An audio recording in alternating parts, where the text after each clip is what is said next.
Sige po, tayo kami makakaupo. Ayan, so good morning. Praise God. Sino ang first time na makita ko? Ayan. Pakita sa kamay. Yung ngayon lang ako makita. Ayan. Buti naman, nagkita na tayo. Ayan. Praise God. Mga bago ba kayo? Yan. Welcome na welcome kayo sa gawain ng Lord. Okay? Welcome kayo sa church ito. Hindi po kayo bisita, kayo kapamilya, amen, at kapuso pa, no? Kapamilya ng Diyos. So, tayo po ay isang family, because we receive Jesus, John 1:12, as our Lord and Savior, and therefore, isa po ang ating tatay. Amen? Kaya magpatuloy po kayo, no? Marami din nila kayo dito ng Panginoon with a purpose. Kaya gamitin po natin na ating buhay. Amen po ba? So, ayan, salamat po kay Lord. Napakabuti po ng Panginoon. And, sige lang. Sabi mo sa katabi mo, wag mo kong istorbohin, ha? Okay? Wag mo kong kausapin muna. Ako ay makikinig. Okay po? So, mabuti ba ang Diyos? Ang isa po sa pang-asar sa demonyo ay yung lagi nagpapasalamat kay Lord. Tama po? May pinagdadaanan ka na pagsubok, dinideclare mo pa rin ang kabutihan ng Diyos. Abay, nayayamot ang demonyo niyan. Ayan, awit 9, verse 1. May sinabi diyan Kaya nga, dapat pagdating sa testimony, nag-uunahan. Tama po? Parang pahirapan pa. Parang awan nyo naman. Mag-testify kayo. Ganun, yung presider natin, ayan, purihin kita, Yahweh, ng buong puso ko. Awit 9:1. Pupurihin kita, Yahweh, ng buong puso ko. Mga kahangahangang ginawa mo'y ipahahayag ko. No? Ano daw gagawin sa kahangahangang ginawa ng Diyos? Papahayag daw, hindi sikreto. Pinapahayag saan? Sa madla, sa congregation. Malay mo, sa pagpapatotoo mo, merong napagpala. Amen? Dahil sa iyo, ako'y aawit na may kagalakan. Pupurihin kita, O Diyos, na kataas-taasan. Ayun, yung pong secret. When it comes to pagpapatotoo, dapat nag-uunahan. Di nahiya dapat. Amen? Amen? Ayun. Yung mga ginawa ng Lord na mabuti, dapat hindi itinatago. Pinapahayag para lalong pagpalain ng Diyos. Di ba? Kunyari, meron kang blines na tao, tapos wala man lang siyang sinabi, no? Napasalamat. I-bless mo pa ba yun? Parang may ilang kayata na bigyan uli sa susunod. Tama po ba? Okay? So, lalo po kay Lord. Kasi kahanga-hanga talaga ang mga ginagawa ng Lord sa ating buhay. Isa po yon sa training. Yung kayo po ay tumayo rito, nakakakaba. Pero, seconds lang naman yata yung manginginig ang tuhod nyo. Pero sa mga susunod, wala na. Amen po ba? At sa pang sikreto, kung talaga kinakabahan kayo, isulat nyo. So that pagdating nyo dito, basahin nyo na lang. Diba? Kung nahiya kayo at nanginginig kasi naman, baka pagtayoon ni dito na mental block kayo, wala kayong sasabihin, So ang secret, isulat nyo para babasahin nyo na lang. Amen? Sa po training yan sa atin na tumayo sa harap ng congregation. Kasi in the future, wala ba kayong hangad na gamitin ng Lord? Payag ba kayo hanggang taga-upo lang kayo, taga-pakinig na lamang? Isang araw ba kayo ay tatayo at ipapahayag kadakilaan ng Lord? Di lang patutoo, kundi nag-pre-preach ng salita ng Panginoon. So yun po, mga tip na pwede nyong taglayin. No? Kasi, ayan, asarin lang natin ang demonyo. Yun lang. Bigyan natin ng mayayamot baga siya. Amen? So, yun. Ang isang verse pa diyan, Acts 16, verse 25. Ang sabi ni Pablo, si Pablo at Silas kasi nasa loob ng inner cell. hating gabi, abay, pambihira, bigli silang nag-worship, umawit, nag-pray, at yung mga kasama daw nilang nakakulong, nakikinig sa kanila. Ano po, hating gabi ha? Hating gabi. Anong kondisyon nila? Sila binugbog, kinawawa, at hindi lang ordinaryong kulungan, inilagay parang nakabaltulina. Ang totoo, sabi ng Bible, nakapangaw ang paa, nakapangaw ang kamay, buti na lang, hindi na plasteran ang kanilang bibig. Ano po?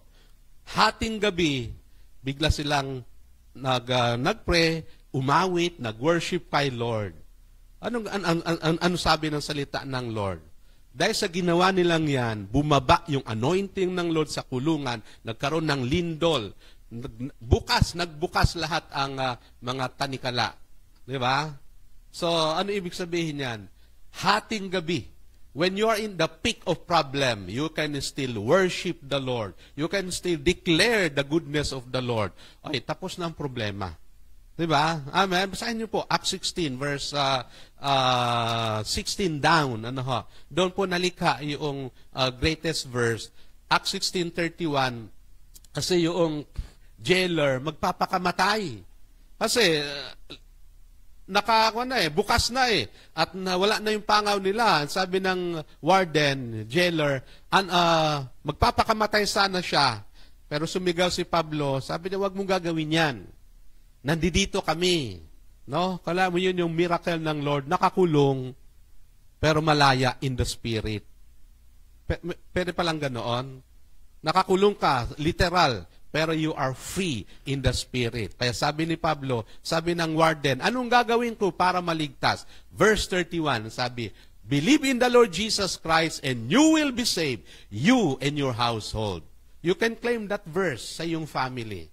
No? Pero bago mangyari yan, meron matinding nangyari talaga sa buhay ni Pablo. Amen?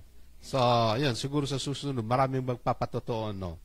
Amen? Hindi na makikiusap yung presider. Okay? Amen? So, yun po. So, salamat po kay Lord. Palapakan po natin si Lord. Hallelujah! So, ang topic po natin ngayon ay God of all season. Ang Diyos ay Diyos sa lahat ng panahon, no? Sa lahat ng panahon, ang Diyos ay actually hindi po siya subjected sa season because God is infinite. Amen. Ginawa lang itong season nito for our benefits. Ano ho? Actually, meron tayong 4 season, di ba? Sa ating bayan, sa ating bansa. Meron tayong 4 season, ano? Winter, summer, autumn, ano pa? Spring. Okay? So, merong 4 season sa ating bansa. Ngayon, sa Bible, sabi ng salita ng Lord, may panahon para sa lahat. May panahon para sa lahat. So, itong Ecclesiastes chapter 3, dito po isinaad yung mga kapanahunan. Okay? So, isa-isahin po natin before we go to the apat na ibig sabihin ng season. Meron tayong 4 season in the spirit. So, sabi diyan, ang lahat sa mundong ito ay may kanya-kanyang panahon. May kanya-kanyang panahon. May kanya-kanyang oras. Verse 2, number 1, isang panahon ng pagsilang. Literally, isinilang tayo. Kaya dito tayo sa mundo. Tama po ba? Isinilang tayo. Hello?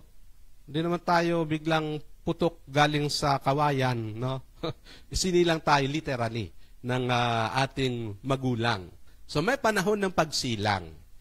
Amen?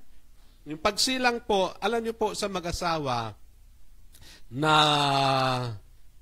mag-asawa sila pero walang anak, walang isinisilang.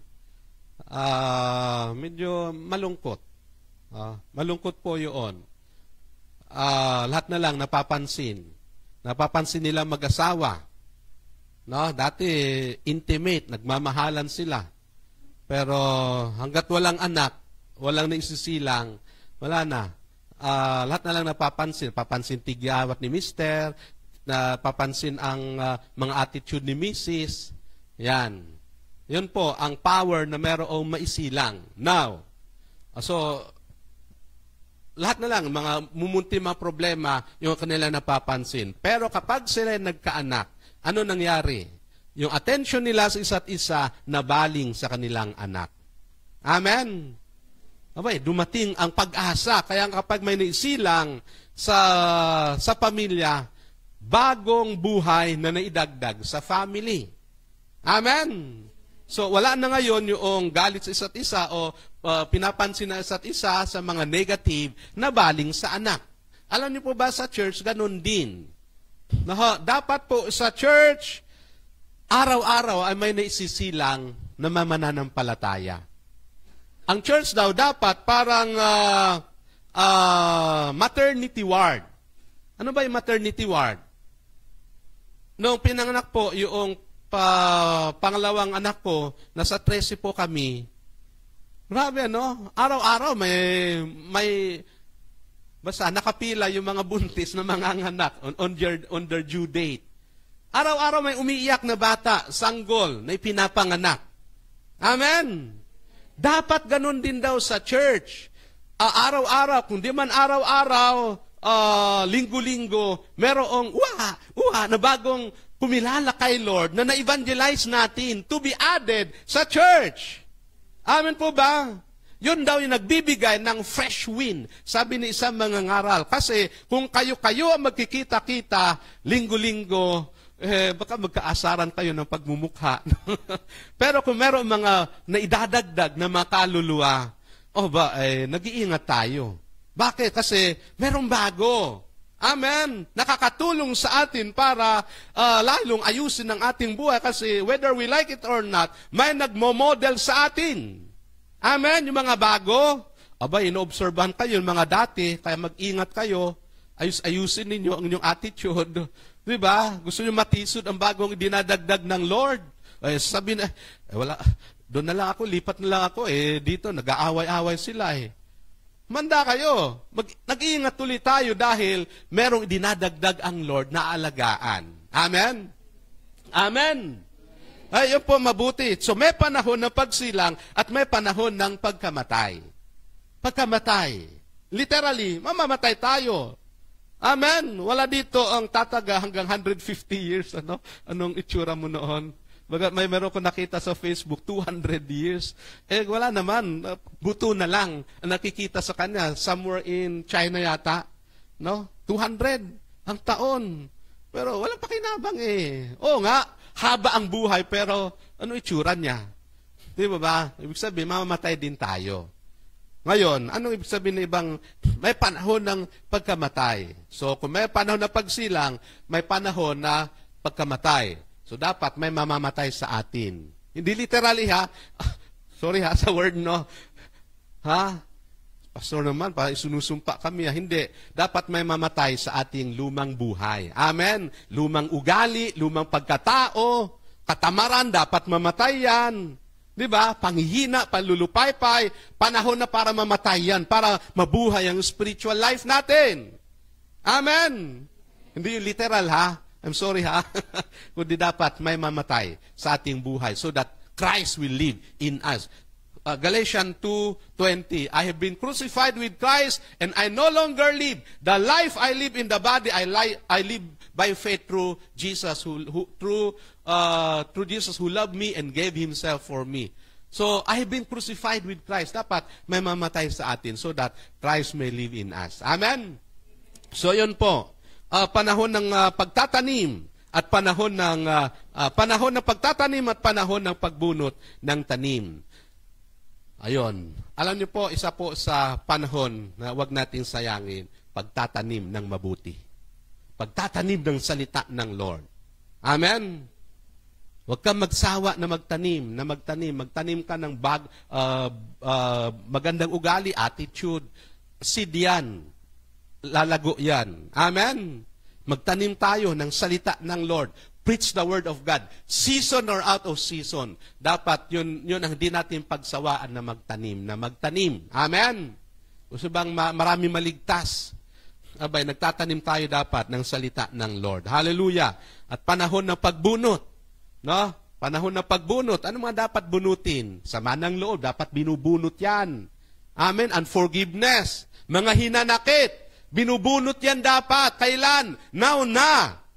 Amen? Hindi bagay na meron kang hinanakit sa buhay. Hindi bagay. Ang may hinanakit sa buhay, parang asido yan. Lugi ka. Luging-lugi ka. Yung kinasamaan mo ng loob, umayos siya, samantalang ikaw, meron pa rin, lugi ka. Amen po ba? Umiiwas-iwas ka. Ang lit ng mundo, yung iniiwasan mo, yung nagkikita naman din kayo. Diba? Kaya better yet, bunutin na ang dapat bunutin sa ating buhay. Amen! Para tumubo, mga dapat tumubo na nakakalugod sa ating Panginoon. Panahon ng pagpatay, panahon ng pagpapagaling. Ayan, kaya dapat gumaling na dapat. Mga sugat ng kahapon, dapat it's time to heal. Amen? Because the Lord will not use you mightily kung ikaw ay maraming sugat sa buhay. It's time to heal. Amen? Relasyon na may problema, it's time to heal. Amen po ba? Bakit po?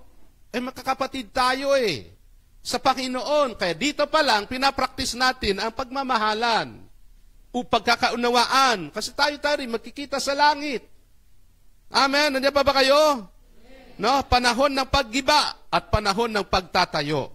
So dapat ang mga negative, ginigiba natin. At itinatayo natin ang mga dakilang bagay, mabubuting bagay. Amen? Ang panahon ng pagluha. Ayun, may panahon talaga ng pagluha. Whether we like it or not. Pero, nice ko yung pagluha dito, sana luha ng mga tagumpay. Di ba merong tears of joy? Luha ng kagalakan, luha ng grabe, si Lord ang buti. Amen po ba? Hindi yung baka naman lumuluha ka dahil sa paghihinagpis, dahil sa sama ng loob. Huwag naman. There's a season for everything. No? Oo. Lumuha ka lang. Sabi ng salita ng Lord, may pagluha sa gabi. Pero sa umaga, panahon ng kagalakan.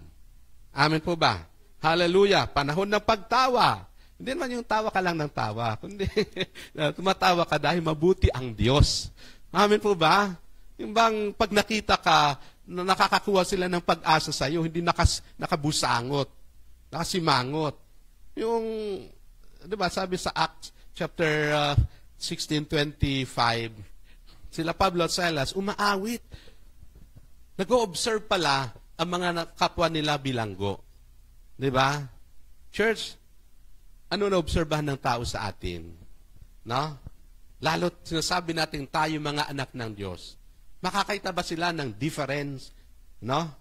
Ng kakaiba, na kapag nakikita ka, nabubuhayan sila. Wala rin parang pagkakaiba mga ito Di ba? Kasi malulungkot ka rin. Di ba? Ganito ang buhay. Oo nga Ang hirap ng buhay. Oo nga Nag-agree ka doon sa mga negative. Can you make a difference? Amen? So may panahon na pagtawa. Panahon ng pagluluksa, panahon ng pagdiriwang. Dapat talaga. Minsan nagdiriwang din. Amen? Hindi all the time na tayo ay nagluluksa at nalulungkot. Ang panahon ng pagkakalat. Ayun, ingat tayo dito. Baka kung anong ikinakalat natin. Chismis, no? Mga hindi magaganda, mga hindi totoo. Ang lungkot pa naman, kung ano ang bad news, yun ang madaling mag-spread. Sa isang idlap, alam na ng buong barangay. How about, ikalat ulit natin ang salita ng Diyos. Yung pong pinakamainam. Hello? So kung hindi rin lang maayos o magandang ating sasabihin, better, i-close ang bibig. Open it kung kinakailangan. Especially, pag tayo nagkakalat ng mabubuting bagay. Nagsasalita ng mabubuting bagay. Amen po ba? No? Ang panahon ng pagkakalat, panahon ng mga bato at panahon ng pagtitipon sa mga ito. Ang panahon ng pagyayakap at panahon ng paglalayo. Ito, paglalayo. Na? May panahon ng paghiwalay talaga. Hello?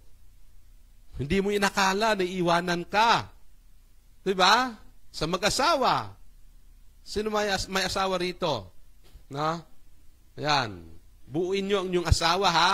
Dapat walang nagkakahiwalay dyan. Amen?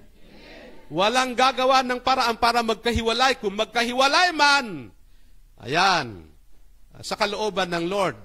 Amen po ba? Kung maghiwalay, sa makabilang buhay, di talaga maiwasan yan. Wala sanang naghiwalay at sumakabilang bahay. Masama yan. Ha?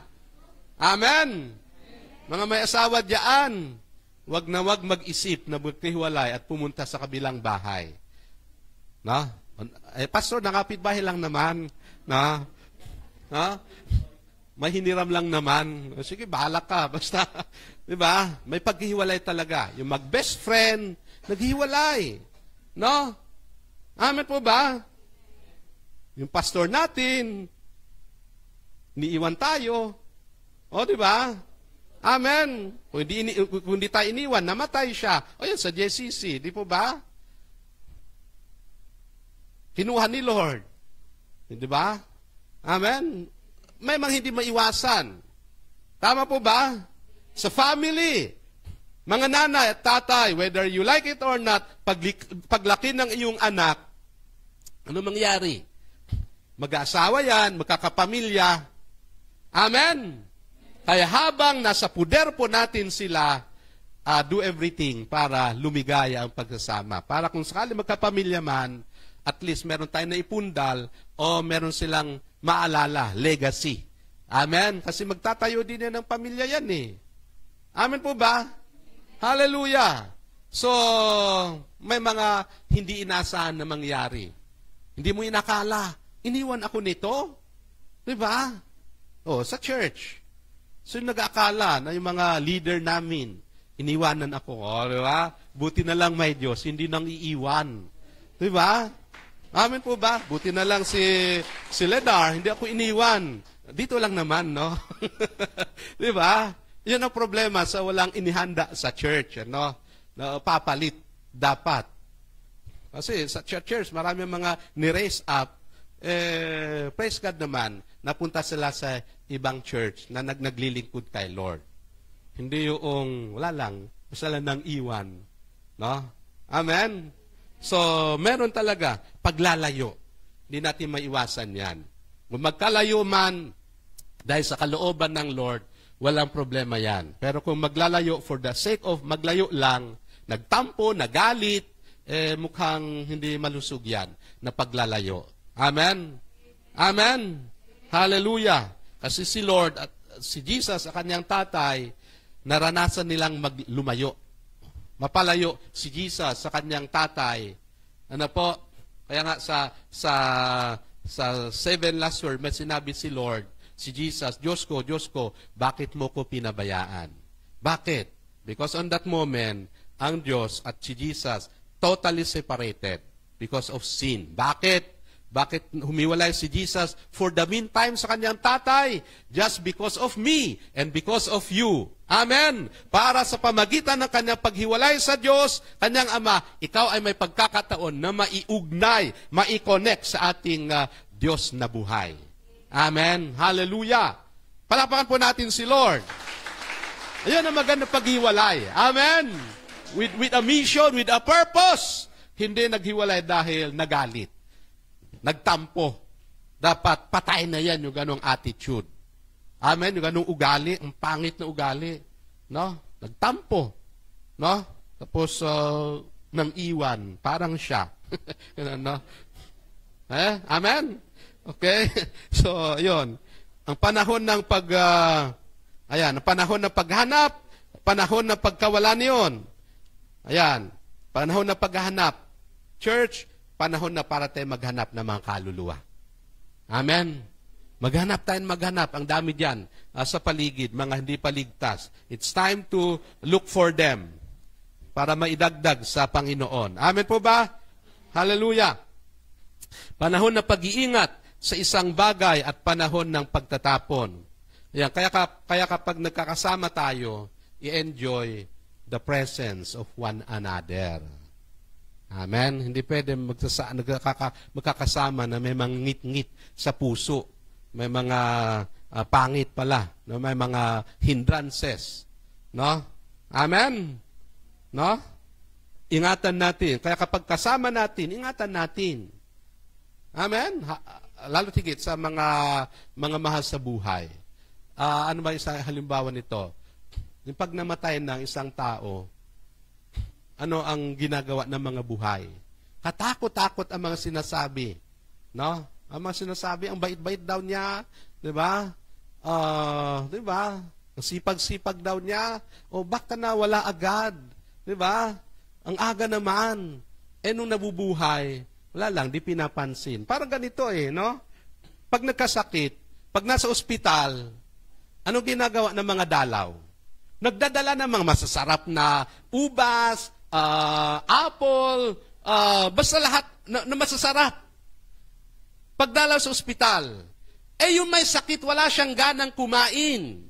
May sakit nga Amen! O sinong kumain? Yung mga bantay. Sayang! Di ba? Kailangan ng tao ang masarap mong mga pagpapala. Yung malakas sana, para ma-appreciate niya, thank you ha, sarap talaga. Baka sa pagkain niya hindi nagkakasakit kasi ang dami na siya mga nutrients. Pag may sakit kasi, hindi ka na makakain na maayos Hindi mo din ma-enjoy Tama po ba? Hello, yun sinasabi natin habang kasama natin, do everything para sa kanyang ikaliligaya. Amen po ba? Hindi yung, yun man, pag nasa sa libingan, iyak ng iyak. Di ba? Bakit mo ko iniwan? Di ba? Hindi ka naman, pag tinulak naman, di naman sasama doon sa libingan. Di ba? Kalungkot ang buhay, So, hallelujah. Panahon ng pagpunit, panahon ng pagtahi, panahon ng pagtahimik. Ayan, may panahon ng pagtahimik.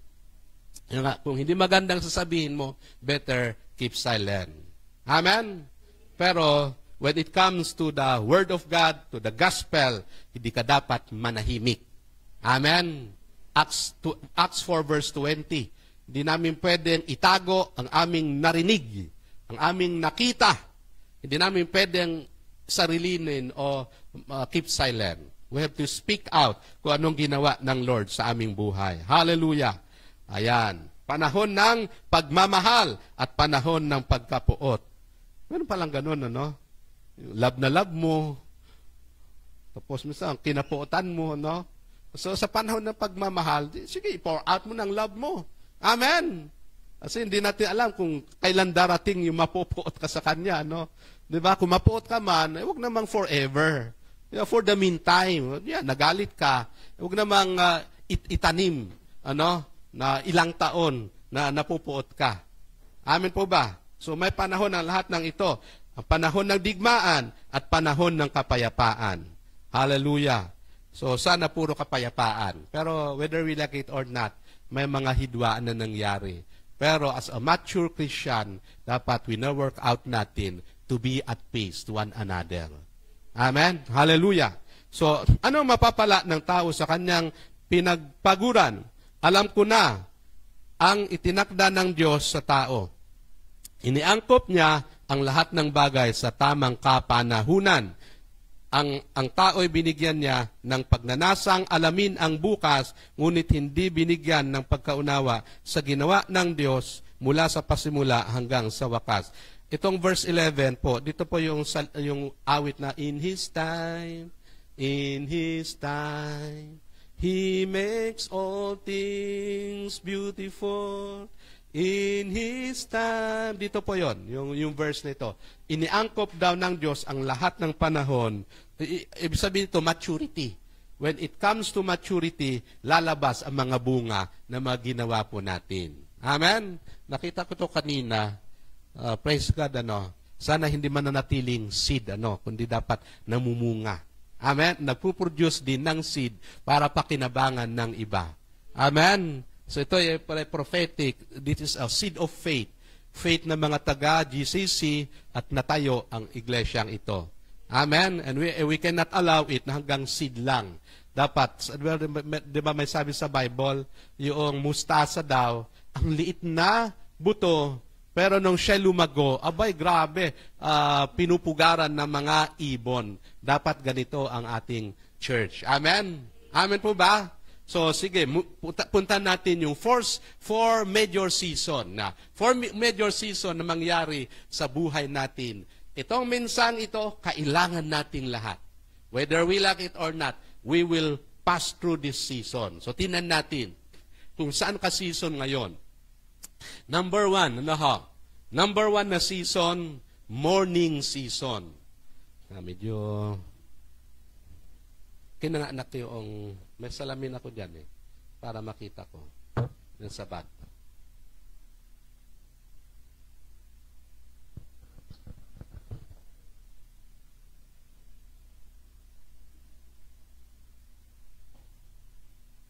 Okay. So, yun po. Morning season. Lahat tayo ay dadaan sa ganitong season. Anong season nito? Ayan, from 1 to 25 represent the first 25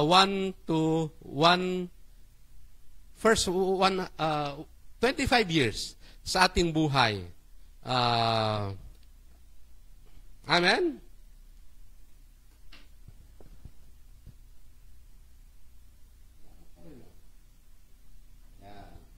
It represents the first 25 years in our life.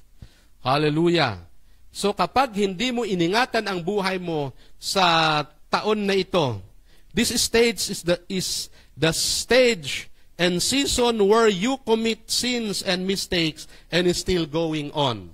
Dito marami kang pagkukulang, marami mga hindi naganap na mga dapat mangyari, at may chances pa sa season na ito. Marami pang pagkakataon na bumawi, iayos ang ating buhay sa ganitong edad. Salamat sa Panginoon. In the first 25 years of your life, you should have a massive investment of your spiritual life. Amen? Dapat, yung connection mo kay Lord ay matindi, malalim, malusog, malakas. Amen po ba? You should have a massive investment in your spiritual life. Ibig sabihin, experience mo na yung kabutihan ng Panginoon. O kilala mo na ang Diyos na lumikha sa iyo. Sa ganitong edad, your prayer life must be rooted, must deep, malalim ka na dapat sa Panginoon. Amen po ba? Your devotion sa Panginoon. Hello? Amen po? Ang edad nito, malayang-malaya ka na. You have many times, many chances to serve the Lord. Amen ba? Lalo tigit sa mga kabataan. Dito ba kayo mga kabataan? Hanggat di kayo nakakaabot sa edad na ito, you have all the time to serve ang iyong Creator. Amen? Dapat, sa ganitong taon, nakatapos ka na ng pag-aaral. Hello? Amen po ba? Nakatapos, professional ka na. Tama po ba? Meron ka ng trabaho dapat. Amen? Dito pa ba kayo? Hallelujah. This morning season is called the season of learning. Marami ka dapat matutunan. Of course, sa mga estudyante, meron po kami ini-implement na for season of life. Sa mga estudyante. Ano for season of life? Para sa mga estudyante, season of studying o learning. Kung mag-aral ka na mabuti. Mga kabataan, I want to talk to you. Kung sa panahon ng pag-aaral, mag-aral ng mabuti. Amen? Pangalawang season para sa mga kabataan, sa nag-aral, pag nakapag-aral ka, nakapagtapos ka na, season of earning na. Tama? Amen? Pangatlo, season of sunod na marrying. Kung may asawahin ganun, Amen. Doon hahantong Mga kabataan, kaya lang ang problema sa ibang kabataan, habang nag-aaral, isinasabay ang relasyon. Di ba? Kaya sabi nila, inspirasyon, nangyari, nagiging distraction. Hello, mga kabataan, di ba kayo? Amen. Ayan, season of learning, season of earning, and season of marrying, and season of retiring. Di ba? Amen? Pero wag mo na mag-retire. So, in this season, the morning season is called the season of learning, of every aspect of our life. Marami pa po tayong matututunan sa ganitong season. Amen? Actually, sa season nito, may mga grabe na, no? May mga magandang nangyari sa kanilang mga buhay. Iba, CEO, executive, president ng mga kampanya. Hallelujah. Amen. So, pangalawang season, the afternoon season. Ano naman ito? From 26 to 50 years. Sa season nito, mga kapatid, it represents the season of execution. Yan. Hindi ka na nagpa-practice. No? Hindi na ito panahon ng rehearsal. Ibig sabihin, yung 1 to 25, ayos na establish na sana. Yun ang kalooban ng Panginoon. Represent the season of execution. Parang namamaximize na ang buhay mo. Ang buhay mo na ay ginagamit na for the glory of the Lord dapat. This is not the season of rehearsal or practice. Hello? Kasi malungkot sa tao, no? May mga ganitong kaganapan na pagdating ng ganitong season, wala silang ginawa kundi ayusin lahat ng mga pangit na nangyari. Di ba? Amen? Iayos to mend the mess. No? Dapat sa ganito, execution na. Hello? Tama po ba? Pagdating na ganitong season, ini-spend na ang time para ayusin lahat ng mga pagkakamali. Sayang ang panahon. Amen?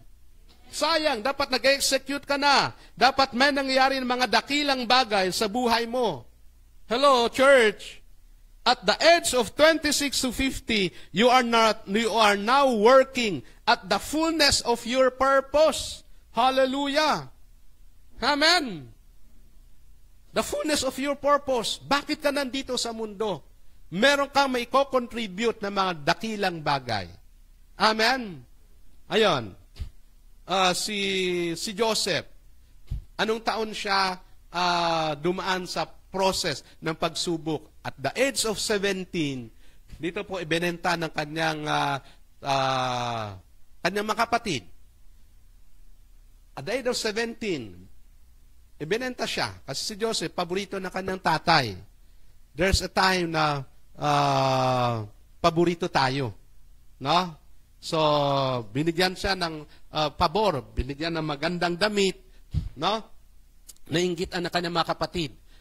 Ano pa? Si Joseph na naginip, sabi niya, naginip ako, yung binigkis ninyo, 11, nag-bow down sa kanyang binigkis. Nakatayo ang kanyang binigkis, yung 11, ito yung kanyang mga kapatid, nag-bow down sa kanya.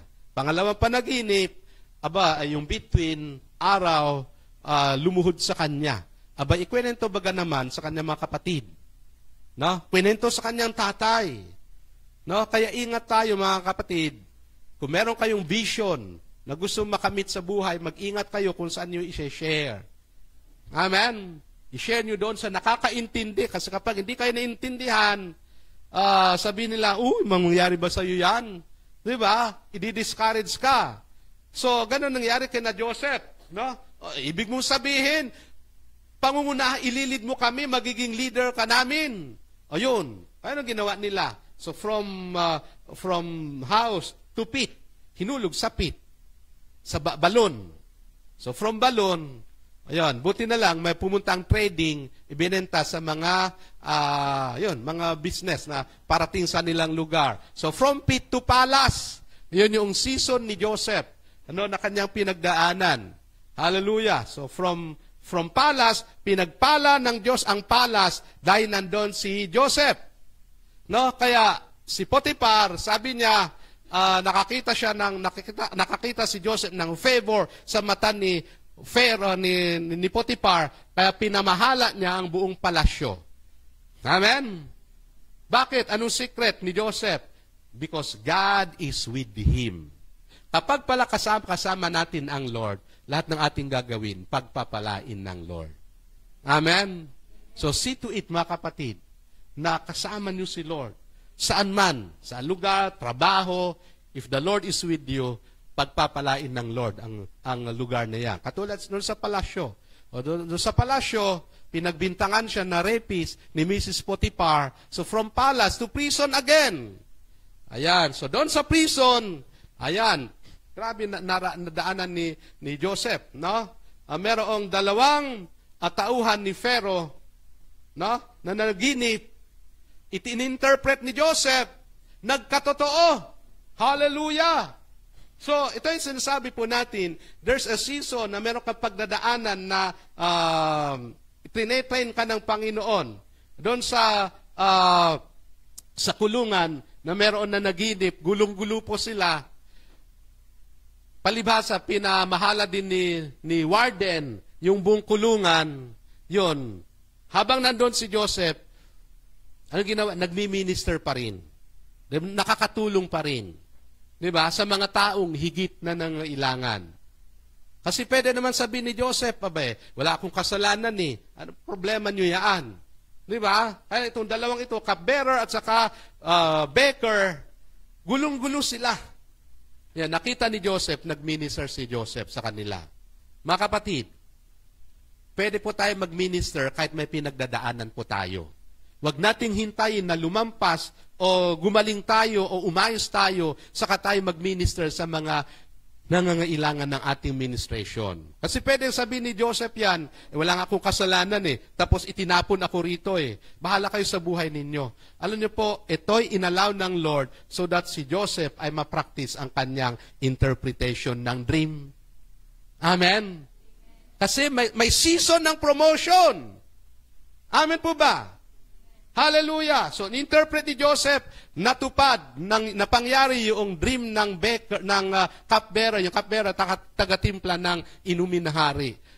Na i-promote siya, na ibalik sa kanyang tungkulin. So, bago pumunta sa palasyo, sabi ni Joseph, please naman, alalahanin mo ako pag bumalik ka na sa palasyo. Akalain mo, nakalimutan ng cupbearer si Joseph. Amen. Nang 2 years.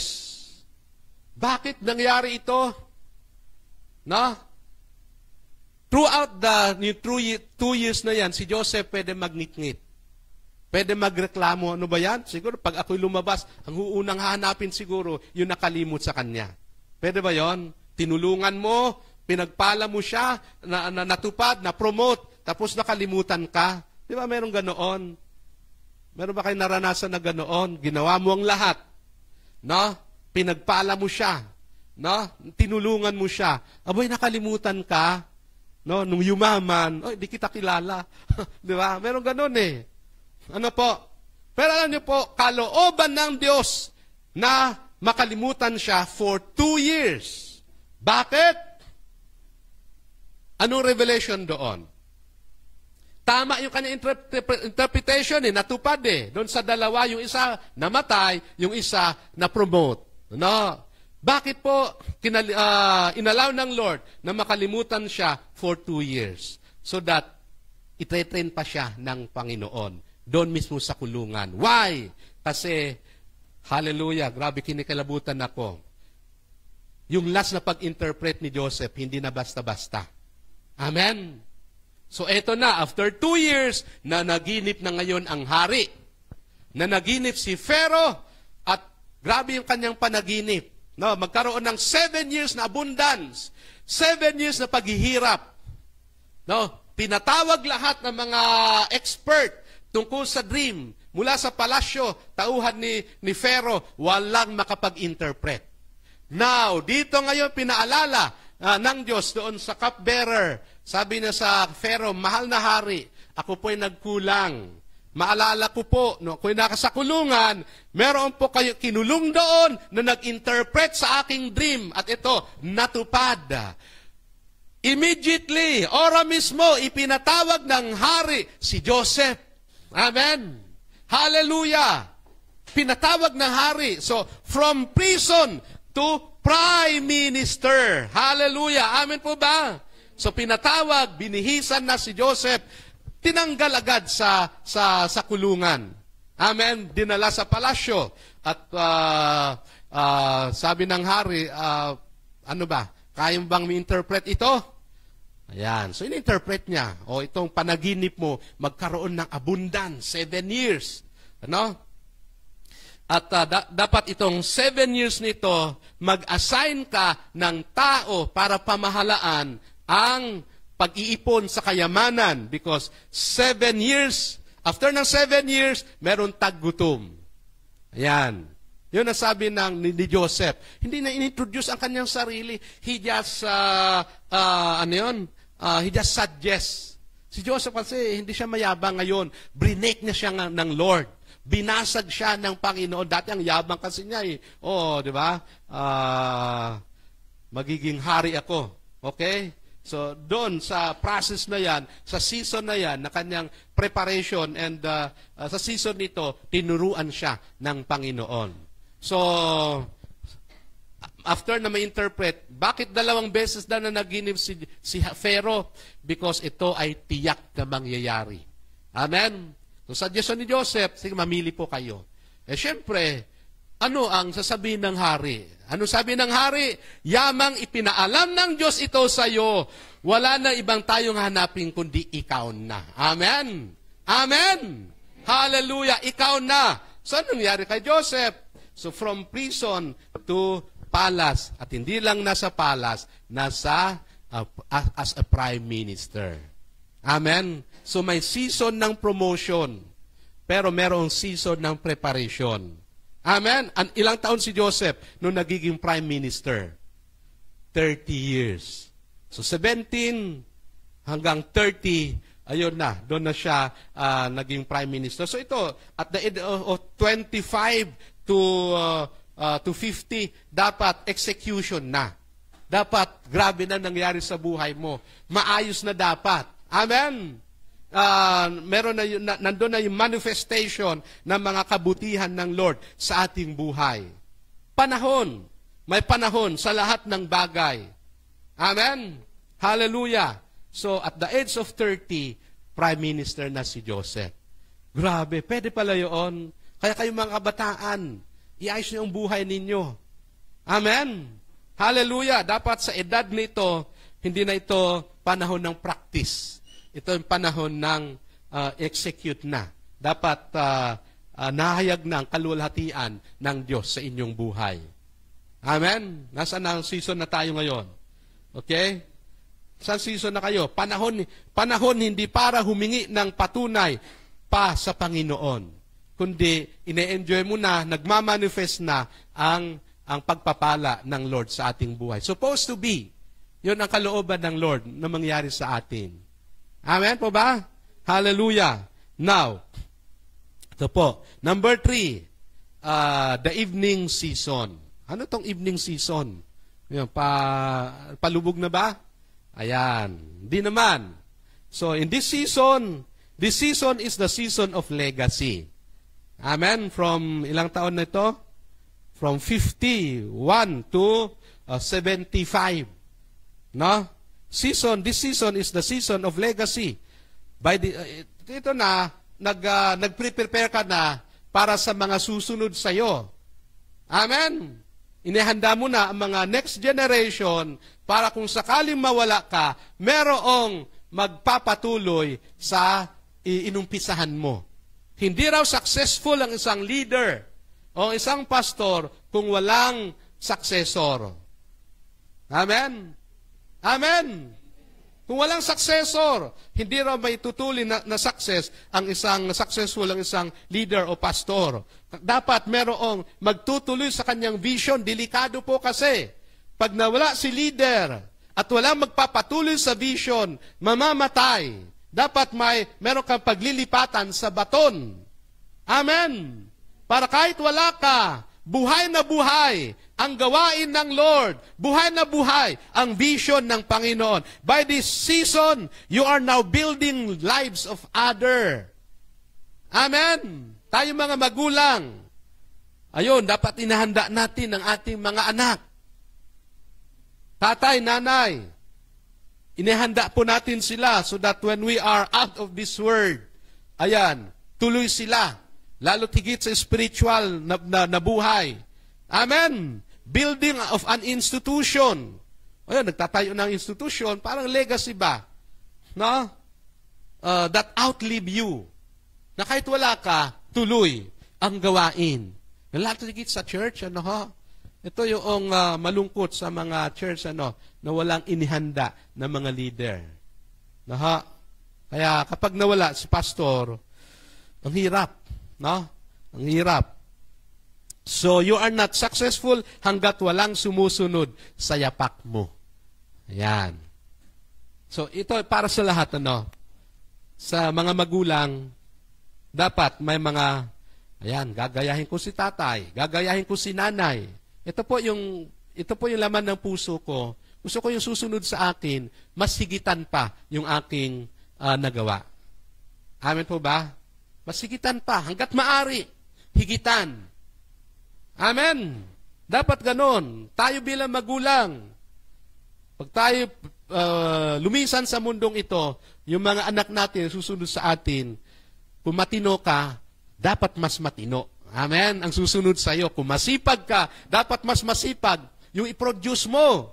Kung mabait ka, dapat mas mabait yung mga susunod sa iyo. Amen? Hindi yung, wala na, gumuho na yung ipinundar mo. Kasi hindi maayos yung mga susunod sa atin. Grabe. Nakakalungkot. Yung nga po, isang matinding patotoo natin dyan sa JCC. Ano ho? Masakit talaga, no? 24 versus 1 year. Anong nangyari roon? Yung 24 na pag-aalaga ni Pastor Jake, doon sa congregation, may pumalit na pastor. 1 year lang. Nahati ang church. Nasira ang church. Hindi magandang legacy. Sayang. No? Amen? Wag mo nang mangyari. Yung pag wala ka, dapat they will outlive you at mas maayos pa, mas matino pa sana, mas maganda pa sana ang mangyari. Ano ho? Kung meron kang pagkukulang, ayun, iaayos ang susunod sa iyo, pagagandahin pa, mas lalo magiging glorious. Hello, church! Nandito ba kayo? Hallelujah! Dapat ganun po tayo. You are not successful hanggat walang sumusunod sa yapak mo. The success of your child shows that you are successful. Wow. Amen? Ang success daw ng ating mga anak ay nagpapahiwatig na matagumpay ka, na sinusundan. So the success of your disciples shows that you are a successful disciple of Jesus Christ. Amen? Yung pag wala ka, hindi ka na kinakabahan, ano kaya mangyayari sa maiiwan ko? Walang dapat ganon. Yung bang proud ka, no? Wala akong alalahanin. Alam ko maayos ang susunod sa atin. Amen? Alam ko mas maayos, mas pagagandahin pa niya. Kung anak, alam ko, no? Mas maayos pa ang gagawin ng ating anak. Amen po ba? Hallelujah. So, number 4, the season of rest. Ito, hindi naman patay, no? Hindi naman para kayo mamatay, kundi, ayan, you are now watching. Wow, ito yung bunga ng aking pagpapagal. Isang matinding halimbawa po diyan, si Billy Graham. Kung hindi ko nagkamali, 92 yata siya namatay. No? Rest talaga siya at talagang grabe yung bunga na kanyang ginawa. No? As a great evangelist, na nasaksihan niya yung kanyang bunga ng kanyang ginawa. Ano ha? Amen? So, yun po, season of rest. No? Sabihin, panatag na. No? Amen? Na wala na mga kaguluhan, maayos, yung talagang rest. Kung wala ka man, rest in peace. Totoong rest in peace. Amen? Tama po ba? Hallelujah. So, yun po, ang 4 na season. Now, nasaan na tayo? Kamusta kayo? Nasaan season na kayo? No? Because whether we like it or not, haharap tayo at haharap tayo sa Lord. So, anong ginawa mo sa season na ibinigay ng Lord sa atin? Lalo tigit ito sa first 25 years. No? Mga kabataan, bakit dapat lalo kayong in love kay Lord sa panahon na ito? Lalo masipag kay Lord sa panahon nito, first 25 years. Because, pag kayo nagkapamilya, nagbabago ang lahat. Amen? Marami ng sagabal para paglingkuran pa ang Panginoon. Mga kabataan, hello, you have all the youthful force para magamit kay Lord. Amen po ba? Kaya dapat na-maximize sa mga season nito, na-maximize ang ating buhay. Yung bang wala ka ng regrets. Talagang hindi. Tapos na. Tinapos ko na ang laban. Wala na akong full of regrets. Diba? Kasi merong dumating sa mga season nito, lalo itong number 3, evening season, full of regrets. Yung nga po, yung ginugol ang panahon para ayusin ang lahat ng mga sigalot. No? Sayang naman. Amen? Dapat sana, praise God, I have done everything for the glory of the Lord. Amen? Paano kung late ka nakakilala kay Lord? Walang problema. Sige lang, maglingkod lang sa Panginoon. Late ka Diba? Bawi-bawi lang. Meron kami isang member, 60 years old, siya makakilala kay Lord. Sabi niya, sayang. Sana nung medyo bata-bata ako, no? Medyo gwapo pa naman. Kasi nung binata siya, dami siya mga, maraming babae na attract sa kanya. Kunyari, nagmamassage, sanching pala. Sabi niya, sana noong bata-bata ako, mga 20s, ako nakakilala kay Lord. Dami sana akong ginawa para kay Lord. Ngayon, nung 60 years old siya, sa makilala kay Lord. Kaya salamat kay Lord. Actually, nagturo pa sa World Mission. Talagang strike everywhere. Wala siyang pinapalampas. Sino makausap niya, sineshare niya ng salita ng Lord. Late na Kaya bumabawi na lang. Kasi sabi niya, sayang. Nung sana yung bata-bata ako, marami pa sana akong nagawa para sa Panginoon. Kaya noong nakilala kay Lord at 60, ayan, nakakatuwa yung kanyang buhay. Sino makausap niya, maya-maya, sineshare ang gospel. Amen? Kasi bumabawi daw siya. Amen po ba? Amen? So, wag na nating hintayin na pag season dito lumipas na, yung bang puro panghihinayang. Na may panahon ang lahat ng bagay. Sabi ng salita ng Lord, may panahon. Bigyan nyo ng panahon, lalo't higit ang iyong spiritual life kay Lord. Amen po ba? Bigyan nyo ng panahon ang paglilingkod sa Diyos. Ito yung hindi nawawala. Ito yung hindi nasasayang. This is eternity. Kasi naman, maraming mga anak ng Diyos, ang panahon nila nakagugol sa mundong ito.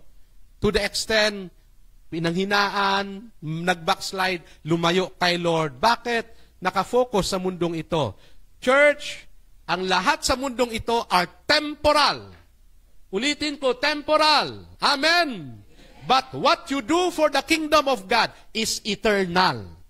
Amen po ba? Kaya huwag niyong ipagpalit ang para sa Lord. Because 2 Corinto 5:10, bawat isa sa atin ay haharap at haharap sa Panginoon. Kanya-kanya tayo. One by one, haharap at haharap tayo sa Panginoon. 2 Corinto chapter 5 verse 10. Ito ay warning ng Lord. O pagpapalakas ng Lord sa atin. 5 verse 10.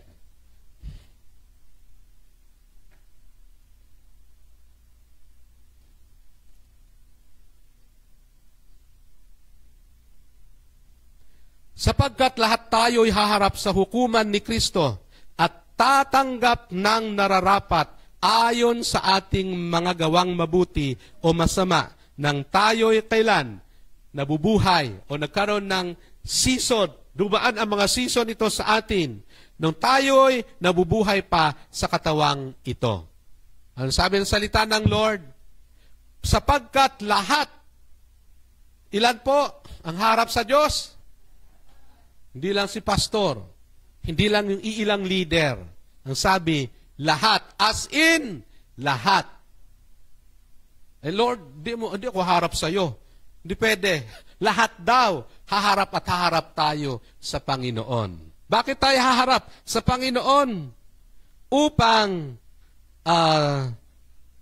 sapagkat lahat tayo harap sa hukuman ni Kristo at tatanggap ng nararapat ayon sa ating mga nagawang mabuti o masama nang tayo'y nabubuhay pa sa katawang ito. So harap pala tayo doon para ipagsusulit natin kung anong ginawa natin. When you have given all this season in life, what have you done?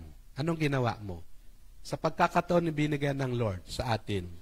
Dito po sa verse nito, huwag kayong mag-alala kasi hindi po ito katulad doon sa Revelation na white throne judgment. Itong hukuman dito, ang tawag dito, Bema seat. Ano ibig sabihin ng Bema seat? Sa Greek word, Bema. Ibig sabihin, naka-elevated. Parang ganito, kitang-kita mo ang audience. Ito po ang inilalarawan dyan. Parang graduation. Pagdating ng graduation, ayun, i-award na yung mga nagsumikap. Di ba? Yung mga masasabitan ng mga reward, honor, minsan may cash pa. Di ba? Amen. Yun po, tinatawag po rito, rewarding ceremony. Amen. Di ba ba sa eskwelahan? Nakakalungkot. Ito yung laging sinasabi sa church, hindi ako papayag na pagdating natin dito sa awarding ceremony, mapamaltos ang iyong kamay sa kakapalakpak. Kapapalakpak sa iba. Di ba? Grabe naman may award na naman, di ba? Ganun sa school. May isang estudyante na hakot niya ang puro award. Medal. May nga isang bata halos mamaluktot sa bigat na kanyang medal, ano? Di ba? Yun ang ayaw ko na mangyari sa church, sa atin. Ayaw ko na punta tayo doon, tagapalakpak ka lang. Gusto ko, pagpunta natin doon, ikaw ang pinapalakpakan. Kasi marami kang award. Marami kang ginawa for the glory of the Lord. Amen! Hallelujah! Bakit? Kasi hindi ka tagabutas ng upuan. Nung ikay nabubuhay, naglilingkod ka kay Lord, committed ka kay Lord, in love ka kay Lord. Amen! Because whether we like it or not, haharap tayo kay Lord. At sabi ni Pablo, merong haharap kay Lord na talagang umuurong sa hiya. Shrink back ang sabi. Yung umuurong ba? Ay, kung alam ko lang, grabe, full of regrets. Kung alam ko lang. Di ba? Yung nanggigigil ka na, kung alam ko lang na ganito kaganda dito, sana hindi na ako nag-backslide ng maraming panahon, hindi na ako nagpalamya-lamya nung ako'y nabubuhay pa. Ang sakit noon. Yung graduation, yung dating kumukopya sa'yo, no? Siyang nakahakot ng award. Kumukopya lang sa akin yun, bakit? Nagpatuloy siya, persistent siya, nagsumikap siya. Diba?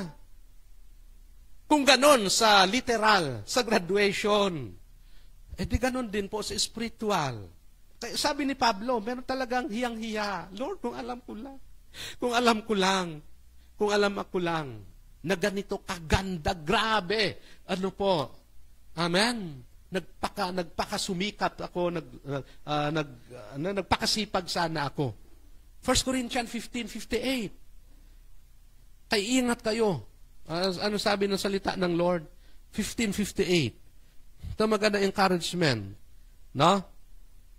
Ito yung paborito ni Sir Leonard. No? Kaya nga, mga minamahal kong kapatid, magpakatatag kayo, at wag matitinag, maging masipag kayo, palagi sa paglilingkod sa Panginoon, dahil alam ninyong hindi masasayang ang inyong pagpapagal para sa Kanya.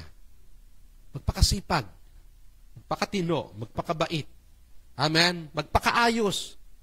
Amen po ba? Magpakasipag sa gawain ng Panginoon. Bakit? Anong pangako? Hindi nasasayang ang ating pagpapagal sa Panginoon. Amen? When we come to the Bema seat of Christ, awarding na to. Amen? Awarding ceremony. Lalo't higit kaluluwa na inakay nyo kay Lord. Matindi po yan na korona mo sa langit. Amen po ba? Next time, gusto kong i-preach yung crown of life. Na-preach ko ba yon? Hindi nyo pa narinig, ano? Ganda po yon. 7 crowns, no? Na inihanda ng Lord sa mga nagmamahal sa Kanya. Amen? So, may natutunan ba tayo sa gawain nito? Hallelujah! So, whatever season na kinalalagyan mo, ingatan natin, maximize your life. Use it for the glory of the Lord. Because whether we like it or not, haharap at haharap tayo kay Jesus. Amen? Hindi ka para rusahan, kundi i-award ka. Ayaw ko na mapuno ka ng panghihinayang. Kundi, praise God. Praise God. Yun na, yung panahon ng pagluha. No? Luha ng kagalakan, Lord. Dinagdagan ko pa sana. Amen po ba? Hallelujah. Salamat po kay Lord. Kaya kung meron dito na gusto nang bumigay, na di-discourage for what happening, no. Si Joseph, nadaanan niya yung process. Bakit? May naghihintay sa kanyang promotion. We never know kung anong gagawin ng Lord. Tiyaga lang. Magpakatatag, magpakatibay. Gamitin natin ang mga circumstances nangyari sa atin to strengthen us, to empower us, to bring us closer to the Lord. Amen! At lalong hahamon sa iyo para wag nang at lalong magpakasipag sa Panginoon. Salamat po kay Lord. Thank you, Jesus. Tayo pong lahat ay tumayo. Hallelujah. Bawi-bawi po tayo. Bumawi-bawi lang. Mga kabataan, use your life. Use it for the glory of the Lord. Minsan lang tayo dadaan sa mundong ito. Minsan lang tayo dadaan sa isang season. No, hindi na may ibabalik pa. Kung tayo nagkulang, sige lang, repent and ask the Lord, sige lang Lord, give me a chance. I want more of you. I want to serve you. Mahal naman talaga kita, Lord. Kaya lang, marami mga sagabal. Tulungan niyo ako. Gusto na ang buhay ko ay magamit for your glory. Amen po ba? Hallelujah.